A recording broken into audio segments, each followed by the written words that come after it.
Today, something unexpected happened during Prime Minister's questions. Keir Starmer, a man known for his composure, faced an intense moment that has left both supporters and critics stunned. What could have led to such a sudden reaction? And what does this mean for the stability of the government? Let's dive into the gripping events that unfolded just minutes ago. As the clock struck noon, the House of Commons was packed. MPs sat in anticipation, each ready with their questions, while Starmer took his position. He appeared calm, but those close by noticed a flicker of something unusual in his expression.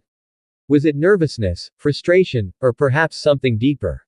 At first, it seemed like any other PMQS session. The leader of the opposition stood up, firing off a question aimed at recent policy decisions.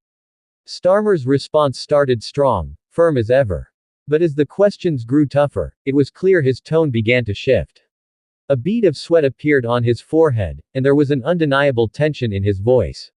Something was different. Then, suddenly, there was a pause. An unexpected, heavy silence filled the room as Starmer hesitated mid-sentence. MPs on both sides exchanged glances. This was a man who rarely showed a crack in his armor, yet here he was, struggling to continue. What was causing this? Was it the relentless line of questioning? Or something happening behind the scenes that we didn't yet know? For the first time, viewers at home and MPs alike witnessed a side of Starmer that had never been seen before. Then, after a long, tense moment, Starmer gathered himself and responded. But the usual sharpness in his voice was gone. He answered the question, but the words seemed hollow, as if there was something far greater weighing on his mind. Speculation erupted almost immediately. Was it personal pressure? A political crisis unfolding in real time? Or could it be that the weight of recent events had finally taken its toll?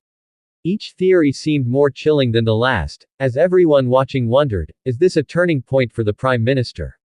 But before we jump to conclusions, there's something else you need to know. Just moments after this intense session, one of Starmer's closest advisors was seen rushing through the halls of Parliament. Eyewitnesses say they appeared deeply troubled, further fueling suspicions that something significant was unraveling behind the scenes. So, what's really going on? Is this just a brief lapse from the Prime Minister, or is it a sign of a deeper crisis within the government? Whatever the answer, one thing is clear: Starmer's shocking reaction at PMQS today has raised more questions than answers. And as the nation waits, we're left wondering, is this just the beginning?